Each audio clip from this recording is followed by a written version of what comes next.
Hello friends, welcome to Mithun tips. இன்றைக்கி நம்ம சேனலில் அகத்திப்பூ பொரியல் எப்படி செய்யலாம்னு பார்க்கலாம்.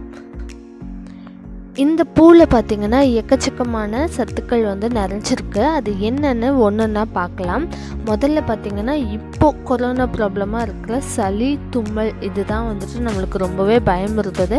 அந்த பிரச்சனைகளை போக்குறதுக்கு கூட இது ஹெல்ப்ஃபுல்லாக இருக்குங்க. சளி தும்மல் இருக்கிறவங்க இது சாப்பிட்டா சீக்கிரமாக குணமடையுது. அதே போல் உங்களுக்கு பித்தம் இருக்குது அப்படின்னாலும் சாப்பிடலாம்.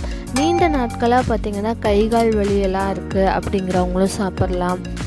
அதுக்கப்புறமா ரத்த சோகை இருக்கிறவங்களும் சாப்பிட்லாம்.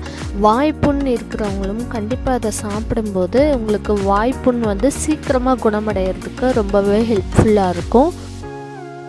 நமக்கு கண் பார்வையில் ஏற்படக்கூடிய பிரச்சனைகளை தீர்க்கறதுக்கும் சரி, நம்மளுடைய குழந்தைகளுக்கு ஞாபக சக்தியை அதிகப்படுத்துறதுக்கும் சரி இது ரொம்பவே ஹெல்ப்ஃபுல்லாக இருக்குங்க.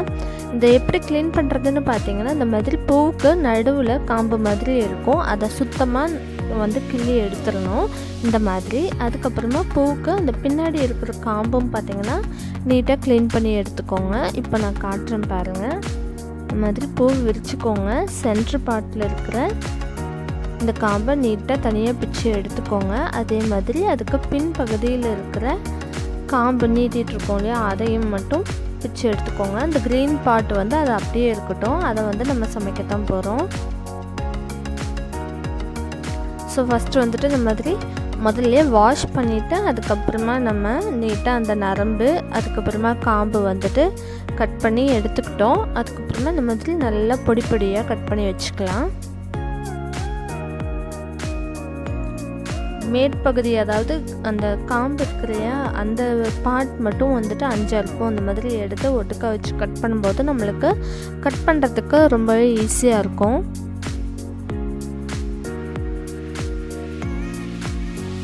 இதை செய்கிற நேரம் பார்த்திங்கன்னா அந்த நரம்பு நம்ம எடுக்கிறதுக்கு மட்டும்தான் கொஞ்சம் டைம் எடுக்கும்.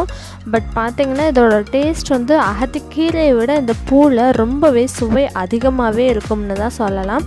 இன்னும் கொஞ்சம் கசப்பாக இருக்கும். அதுக்காக நம்ம தேங்காய் சேர்க்கும்போது உங்களுக்கு அந்த கசப்பு இருக்கிற இடமே தெரியாமல் போயிடும். இப்போ இந்த மாதிரி நல்லா பொடி பொடியாக இந்த பூவை கட் பண்ணி எடுத்துக்கோங்க. அப்போ தான் சீக்கிரமாக வதங்கும். ஸோ இப்போ நம்ம எல்லா பூவையும் இந்த மாதிரி பொடி பொடியாக கட் பண்ணி எடுத்துக்கிட்டோம். அடுத்தது இது செய்கிறதுக்கு வெங்காயம் நான் 2 பெரிய வெங்காயம் எடுத்திருக்கேன். இந்த பூவுக்கு கொஞ்சம் வெங்காயமும் தேங்காயும் கொஞ்சம் அதிகமாக சேர்த்துக்கிட்டா தான் அதனுடைய கசப்பு சுவையை மறைச்சி மேலும் அதிக சுவையும் கொடுக்கும். அதுக்காக 2 பெரிய வெங்காயம் எடுத்திருக்கேன். இப்போது ஒரு கடாயில் 2 டேபிள் ஸ்பூன் போல் எண்ணெய் சேர்த்திருக்கிறேன். எண்ணெய் நல்லா சூடாகட்டும். அதுக்கப்புறமா நான் 1 டீஸ்பூன் அளவுக்கு கடுகு, 1 டீஸ்பூன் அளவுக்கு கடலைப்பருப்பு இது 2யும் சேர்த்திக்கலாம். இப்போ எண்ணெய் நல்லா சூடாயிடுச்சு. இது 2யும் சேர்த்திட்டு நல்லா பொரியல் விட்டுறலாம். இப்போ இந்த கடுகு கடலைப்பருப்பு நல்லா பொரிஞ்சு அந்த வாசனை வந்ததுக்கப்புறமா நம்ம பொடி பொடியாக கட் பண்ணி வச்சுருக்கிற பெரிய வெங்காயத்தை சேர்த்திக்கலாம். இதுக்கு பதிலாக நம்ம சின்ன வெங்காயத்தை சேர்த்திக்கிட்டோம்னா சுவையும் இதை விட ரொம்பவே நல்லாயிருக்கும். இப்போது காரத்துக்கு பார்த்திங்கன்னா பச்சை மிளகாய் சேர்த்துக்கிட்டா தான் இதோட சுவையே பார்த்திங்கன்னா ரொம்ப சூப்பராக இருக்கும். ஆனால் இது நான் செய்கிற அன்றைக்கி பார்த்திங்கன்னா வாய்ப்புன்னு இருந்ததுனால தான் நான் இந்த பூ செஞ்சேன்.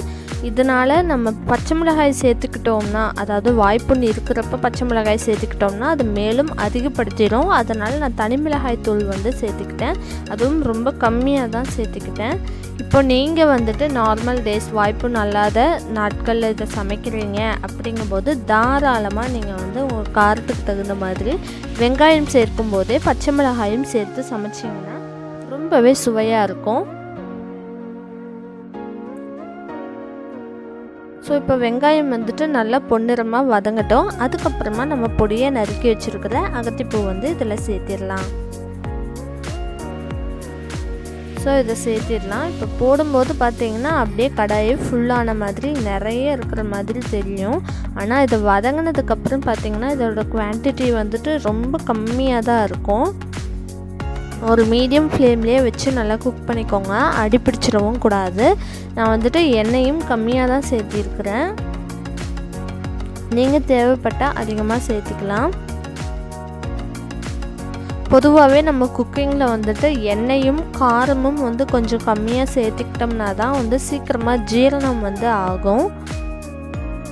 அல்சர் இந்த மாதிரி ப்ராப்ளம்லாம் ஏற்படாமையும் இருக்கும். இப்போ நான் ஏற்கனவே சொன்ன மாதிரி ரொம்ப கம்மியான அளவு தான் மிளகாய்த்தூள் வந்து சேர்த்திருக்கிறேன். இதுக்கு சுவை கொடுக்கறதுக்கு ஹைலைட்டான ஒரு விஷயம் பார்த்திங்கன்னா கண்டிப்பாக வந்து பச்சை மிளகாய்ன்னு தான் சொல்லலாம். ஆனால் வாய்ப்புன்னு இருக்கிறதுனால நான் வந்துட்டு மிளகாய்த்தூள் தான், அதுவும் ரொம்ப கம்மியான அளவு தான் சேர்த்திருக்கேன். ஒரு 1/4 டீஸ்பூன் அளவுக்கு தான் வந்து சேர்த்திருக்கிறேன்.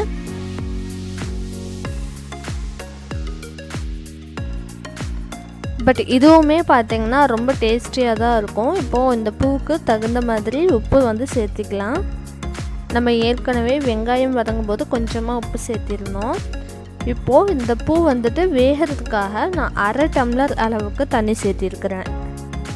ரொம்ப வந்து தண்ணி சேர்க்க வேண்டாம். ஜஸ்ட் ஒரு 1/2 டம்ளர் அளவு தண்ணி சேர்த்துனாலே இது போதும், சீக்கிரமாக வதங்கிடும். ரொம்ப சாஃப்டாக இருக்கிறதுனால உங்களுக்கு அதிகமாக தண்ணி விட தேவையில்லை. கொஞ்சமாக தண்ணி விட்டாலே உங்களுக்கு சீக்கிரமாக வதங்கிடும்.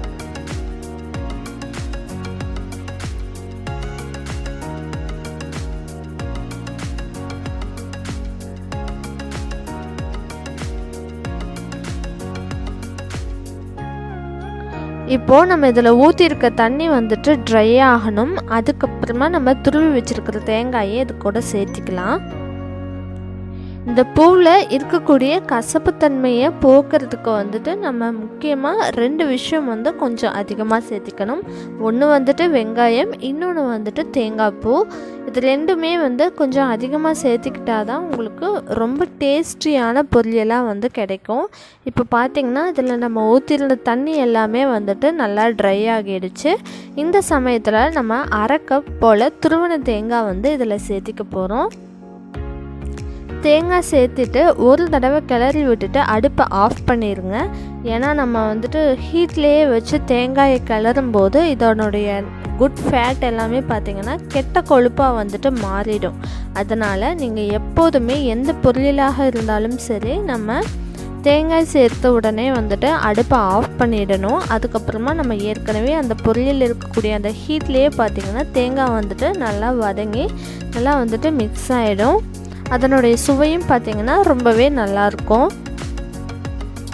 ஸோ அவ்வளோதான், ரொம்ப ரொம்ப சிம்பிள்.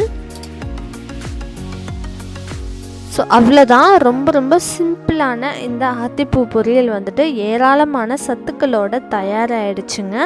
இந்த ரெசிபி உங்களுக்கு பிடிச்சிருந்தா உங்கள் வீட்டில் ட்ரை பண்ணி பாருங்கள். பிடிச்சிருந்தா உங்கள் ஃப்ரெண்ட்ஸ் அண்ட் ஃபேமிலிக்கும் ஷேர் பண்ணுங்கள். இன்னும் நம்ம சேனலை நீங்கள் சப்ஸ்கிரைப் பண்ணலைன்னா கீழே ரெட் கலர் சப்ஸ்கிரைப் பட்டன் இருக்குது, அதை ப்ரெஸ் பண்ணிக்கோங்க. அப்படியே பக்கத்தில் இருக்க பெல் ஐக்கானை மறக்காமல் ப்ரெஸ் பண்ணுங்கள். அப்போ தான் நம்ம சேனலில் போடுற வீடியோஸ் நோட்டிஃபிகேஷன்ஸ் எல்லாமே உங்களுக்கு மிஸ் பண்ணாமல் வரும். நீங்களும் மிஸ் பண்ணாமல் பார்க்கலாம். So bye, thanks for watching.